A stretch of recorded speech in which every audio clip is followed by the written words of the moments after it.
still solving systems of equations using substitution. You can see that I've picked two equations here. Number one, 4x plus y equals 6. And equation number 2, which I've labeled 5x minus y equals 21. I like to label them because it just helps me keep track of where I'm at when things get more complicated. In the last example, it wasn't that complex, so you didn't really need them numbered, but in this case, you might see the value of having them numbered. But I'm going to use substitution, and there are other ways I could solve this. There's actually another way I could solve this that's way easier, which I'll demonstrate later. But we're on substitution, trying to learn that now, so we're going to solve this using substitution. So since one of the equations isn't solved for y, I'm going to have to do that first. So I'm going to look and pick out the easiest one to solve for any variable. And what I notice when I look at number 1 here is it's 4x plus y equals 6. Y is already by itself, so that's going to be relatively easy to solve for y. In fact, all I have to do is subtract 4x from both sides, so I'm just going to rewrite that. Y equals negative 4x plus 6. I didn't go through those steps. You may need that demonstrated if you do ask somebody about that, but I just subtracted 4x from both sides and rearranged a little bit. So now I have a new number 1 that's solved for y.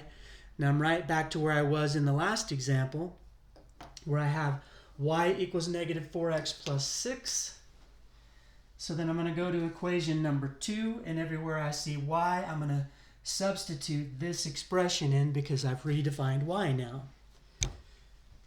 So let's go down to equation number 2. Start with 5x minus, I've come to a y, so I'm going to put a parenthesis. Always use the parenthesis because it'll keep you from making mistakes with the signs. And I'm going to plug in or substitute negative 4x plus 6 because that's what I determined y to be equal to. So I can rewrite y equals 21. So you see the rest of the equation is identical. 5x, 21. In place of y, I put negative 4x plus 6. And now it's just a matter of simplifying it, just like we did in the last example. And really the place people make the most mistakes on these is with signs, so you want to be really careful with your signs as you simplify. So 5x, I need to get rid of the parentheses first, kind of a reverse order of operations thing. Keep in mind you have a negative here. Some people need to write out a negative 1 to remind themselves it needs to be distributed through. So, and sometimes it's good to even put a plus minus 1 to remind yourself it's even further, it's a negative. So negative 1 times negative 4 is a positive 4. Did that. Negative 1 times a positive 6 is a negative 6. I always draw these little arrows to remind myself where I've been, what I've already multiplied, so I don't come back and redo something or forget something.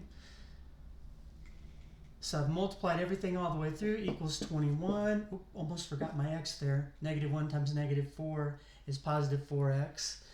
So now I just keep simplifying. I have two x terms, 5x plus 4x combined gives me 9x minus 6 equals 21.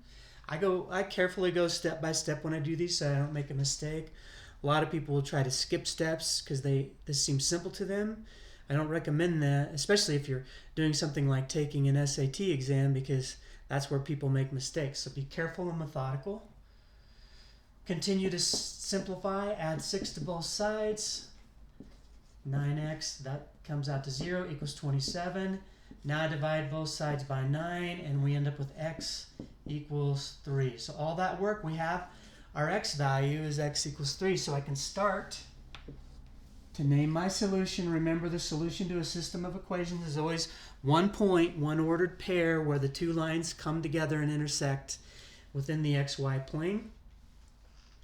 Now that I know x equals 3, I need to find the y value to put in there.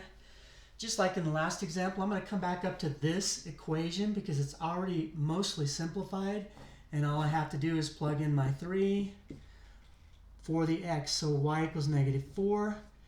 Now where I see x, I put in a 3 and plus 6. So simplify 4, y equals negative 12 plus 6. So y is now equal to negative 12 plus 6 gives me a negative 6. So my y value is negative 6. So the final answer is x3, y negative 6. So that's the ordered pair, the point of intersection of the two lines.